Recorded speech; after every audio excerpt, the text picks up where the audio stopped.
노끈 한오라기, 기드 모파상. 장날이라 고데르빌 읍에 사는 농부들과 안악들은 시내를 향해 가고 있었다. 사내들은 막리를 하느라 힘들었고 메고 가는 쟁기도 무거워서 발걸음이 느렸다. 입고 있는 풀먹인 셔츠는 니스를 칠한 것처럼 반짝였고 깃과 소매에는 흰 실로 수가 놓여 있었다. 뼈만 앙상하게 남은 가슴팍은 바람이 불룩하게 들어와서 하늘로 날아가려는 풍선 같았다. 셔츠 밖으로 머리와 두 팔, 두 다리가 삐져나온 것처럼 보였다. 농부들 중에 몇 사람은 암소와 송아지를 꽃비에 꿰어 끌고 갔다. 안악들은 나뭇가지로 소의 등을 때리면서 걸음을 재촉했다. 한쪽에는 병아리 머리가, 다른 쪽에는 오리 머리가 삐져나온 큰 바구니를 들고 있었다. 여인 몸을 고추 세운 채 옷깃을 밋밋한 척가슴에 핀으로 고정시켰다. 머리에는 흰 수건을 둘러서 머리카락을 여미었고 그 위에 모자를 얹고서는 남편들 뒤를 종종 걸음으로 따라갔다. 그때 조랑말이 비슬비슬 끌고 가는 마차 한 대가 지나갔다. 마차 앞에는 두 사내가 나란히 앉아있고 안에는 여자 한 명이 심하게 흔들리는 난간을 꼭 붙잡고 있었다. 고데르빌 장터는 사람과 가축들이 뒤섞여서 매우 혼잡했다. 황소의 뿔과 돈이 좀 있는 시골 사람들이 쓰는 깃이 달린 높은 모자, 촌 안악들의 모자가 바글거리는 사람들 위로 불룩 솟아 있었다. 거친 목소리와 째지는 목소리, 칭얼대며 우는 듯한 목소리가 심한 소음을 냈다. 그러다가 어떤 촌뜨기의 가슴에서 터져나오는 큰 웃음소리에 묻히거나 어느 집 담벼락에 매놓은 암소가 매 하고 길게 우는 소리에 눌려버리곤 했다. 외양간 냄새, 우유 냄새, 거름 냄새, 꼴풀 냄새, 땀 냄새가 사방에 진동을 했다. 땅을 일구며 사는 사람들에게서 나는 냄새와 동물 냄새가 뒤섞여서 코를 찌르는 듯 유별나게 독한 악취가 풍겨서 기분이 상했다. 브레오테에 사는 오시코른 영감은 고데르빌에 도착해서 장투로 발길을 옮기고 있었다. 그때 조그만 노끈 오라기가 땅바닥에 떨어진 것을 봤다. 노르망디 사람답게 진짜 노랑인 오시코른 영감은 무엇이든 쓸만한 것이라면 주워 모아두는 것이 좋다고 생각했다. 그래서 신경통으로 고생하고 있지만 겨우 허리를 구부려서 땅바닥에 떨어진 보잘것없는 노끈을 주었다. 그리고 그것을 정성스레 감으려고 했다. 그때 자기 집 문턱에 서서 자신을 바라보고 있는 마구수성공 말랑땡 영감에게 눈길이 갔다. 두 사람은 이전에 말고삐 거래 문제로 다투다가 서로 앙심을 품고 사이가 나빠졌다. 오시코른 영감은 숲동 속에 있던 노끈 오라기를 줍다가 원수에게 들키게 되자 부끄러움을 느꼈다. 그래서 노끈을 얼른 셔츠 속에 감추었다가 다시 바지 주머니에 넣었다. 그러고 나서 아직 찾지 못한 물건을 계속 찾는 척했다. 그러다가 앞으로 머리를 내밀고 허리를 굽힌 채 장터를 향해 갔다. 그는 크게 벌어진 흥정판에서 시끄럽게 소란을 피우면서 느리게 걸어가는 사람들 속으로 곧장 들어갔다. 농부들은 남에게 속을까 봐 무서워서 어쩔 줄 모르는 사람처럼 암소를 쓰다듬어 보기도 하고 왔다 갔다 하기도 했다. 그들은 장사꾼의 눈치를 보면서 마음을 정하지 못하고 혹시나 속임수를 쓰지는 않았는지 가축에 흠은 없는지 알아내려고 무척이나 애를 썼다.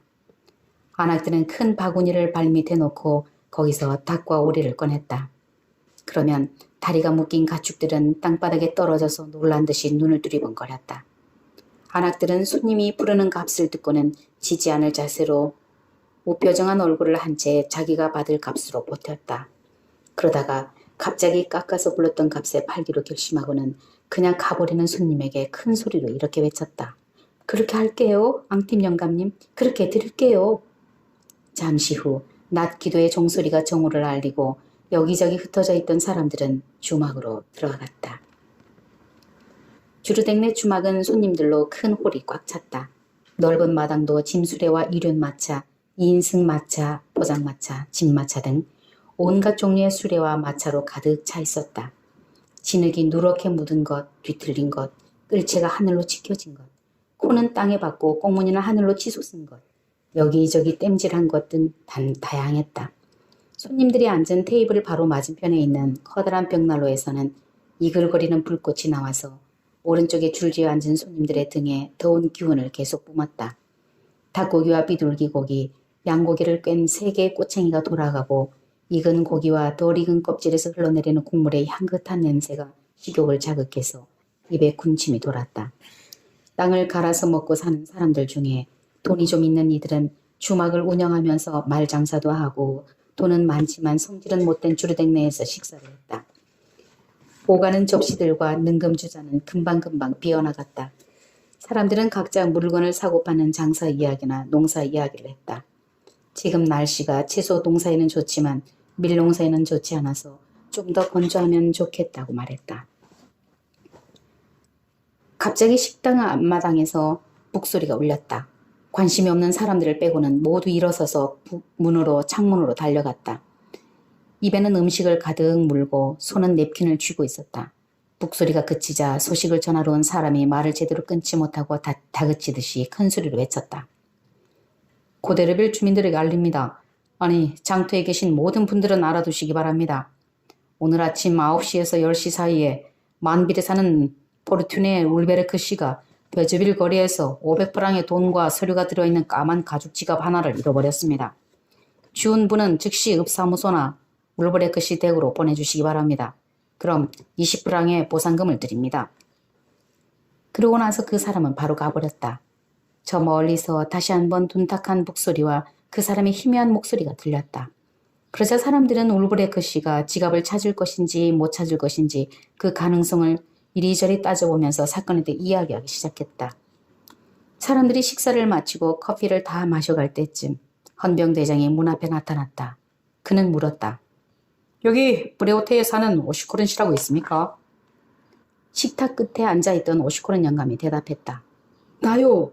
여기 있소. 헌병대장은 말을 이었다. 오시코른 씨, 죄송하지만 읍사무소까지 저랑 같이 가주셔야겠습니다. 읍장님이 당신께 하실 말씀이 있으시답니다.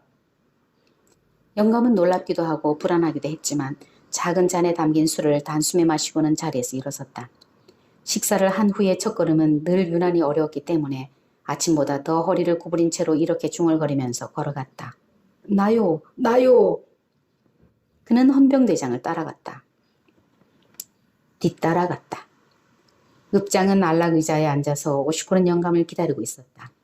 읍장은 이 마을의 공증인이었는데 뚱뚱하고 근엄하면서 말도 거창하게 하는 사람이었다.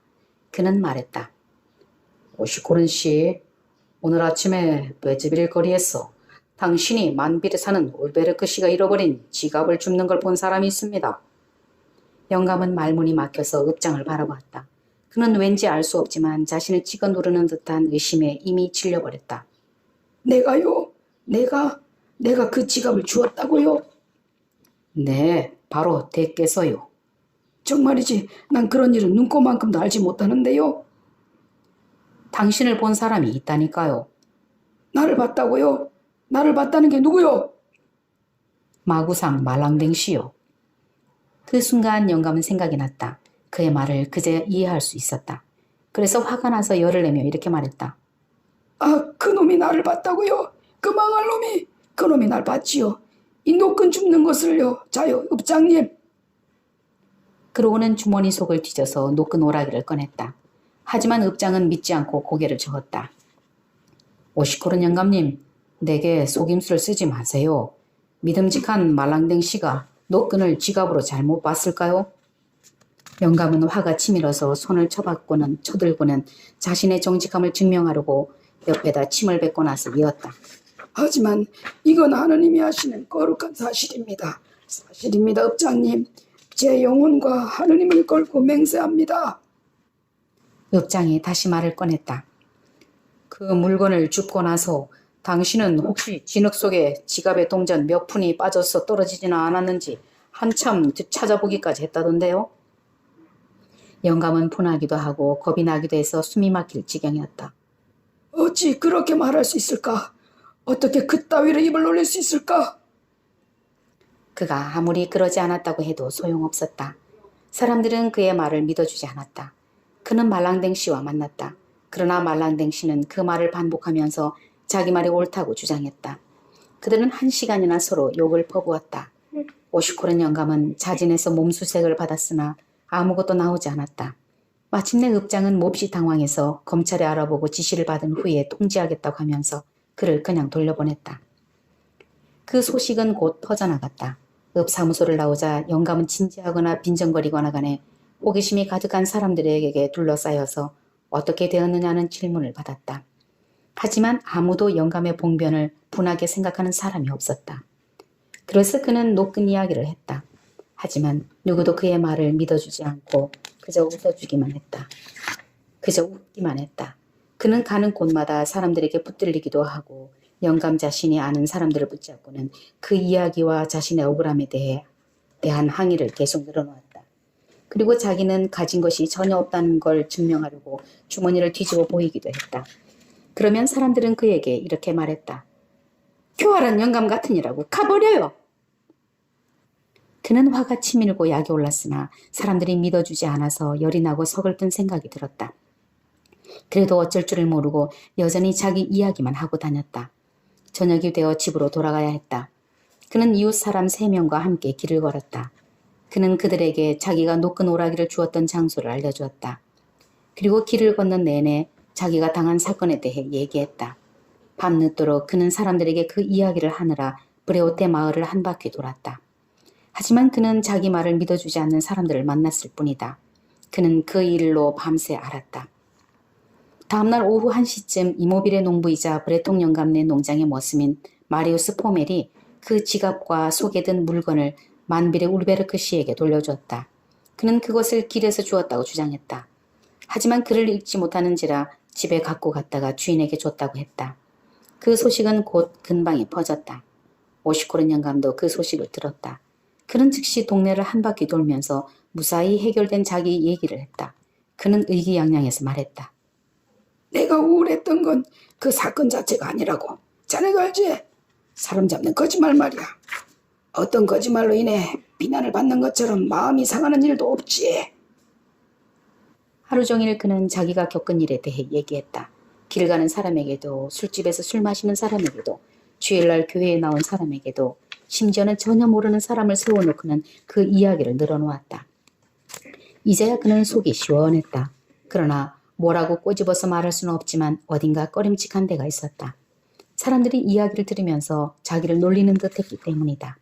사람들은 납득한 것 같지 않았고 등 뒤에서 이러쿵저러쿵 자기에 대해 얘기하는 것처럼 보였다. 다음 주 수요일에 그는 고데르빌 장터에 갔다. 오직 자기 얘기를 해야 했기 때문이다.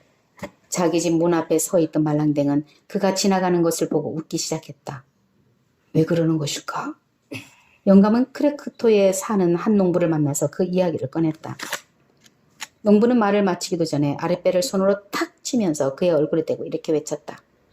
교활한 영감 같으니라고 썩 사라지게! 그러더니 그는 발뒤꿈치를 돌리고 가버렸다. 오시코른 영감은 완이 벙벙해서 점점 더 불안해졌다. 왜 사람들은 나를 교활한 영감이라고 부를까? 그는 주르댕네 주막에 들어가서 식탁에 앉자마자 그 사건을 설명하기 시작했다. 몽티빌레에 사는 한 마구 상인이 그에게 소리쳤다. 그래 늙은 거사 나도 안다. 그 잘난 노끈 말이지. 오시코르는 말을 더듬었다. 하여간 그 지갑은 찾지 않았어? 그러자 마구 상인이 다시 말을 이었다. 입담으로 이 사람아 그 물건을 본 사람하고 그걸 갖다 준 사람하고 다를 수도 있지. 뭐가 어떻게 됐는지는 두 눈 똑바로 뜨고 봐야 해. 영감은 기가 막혔다. 마침내 그는 모든 것을 이해할 수 있었다. 사람들이 자기를 비난하는 이유는 그 지갑을 공모자나 공범자를 시켜서 되돌려주게 했다고 생각하기 때문이었다. 그래서 그는 그렇지 않다고 주장을 했다. 하지만 식탁에 앉아있던 사람들이 모두 웃기 시작했다. 그는 식사를 마치지 못하고 한참이나 비웃는 사람들 속을 빠져나왔다. 그는 집으로 돌아왔다. 너무 분해서 우라가 치밀고 눈앞이 아득해서 목이 죄이는 것 같았다. 하도 낙심해서 노르망디 사람의 관계로도 자기를 비난하는 걸 받아칠 기운이 없었고 그럴듯한 말솜씨로 그 일의 결말에 대해 큰소리칠 여유조차 없었다. 그가 교활하다고 알려져 있기 때문에 자신에게 죄가 없다는 것이 증명되기란 거의 불가능해 보였다. 그는 자신에 대한 의심이 너무나 부당한 것임을 깨닫고는 가슴이 미어지는 것 같았다. 그래도 그는 또다시 그 사건의 이야기를 하기 시작했다. 그러는 동안 그 이야기는 날로 불려졌고 새로운 이론이 더해졌으며 더욱 힘찬 항변이 되었다. 그는 머리를 쥐어짜서 더욱 엄숙하게 맹세해야 했고 혼자 있을 때는 몇 시간이고 그 이야기의 줄거리를 준비하곤 했다. 그의 머릿속은 온통 노끈 이야기로 가득했다. 사람들은 그의 변호가 복잡해지고 증거가 확실해질수록 더욱 그를 믿어주지 않았다. 사람들은 그를 돌려 세우며 말했다. 그건 다 거짓말쟁이의 변명일 뿐이야. 그는 이런 사실을 알고 피가 말랐으며 헛된 노력으로 몸이 쇠약해졌다. 몰라보게 몸이 축났다. 마치 전투를 치르고 온 병사에게 전쟁 이야기를 들려달라고 하듯이 이제는 장난기 있는 사람들이 재미로 그에게 노끈 이야기를 시켰다. 밑바닥까지 내려앉은 그의 정신은 극도로 쇠약해지고 있었다. 연말쯤 그는 알아누웠고 1월 초순에 죽고 말았다. 그런데 마지막 죽음의 고통으로 헛소리를 하는 중에도 이렇게 되뇌면서 자신의 무죄를 주장했다. 조그만 노끈이에요. 조그만 노끈. 자, 여기 있어요, 업장님.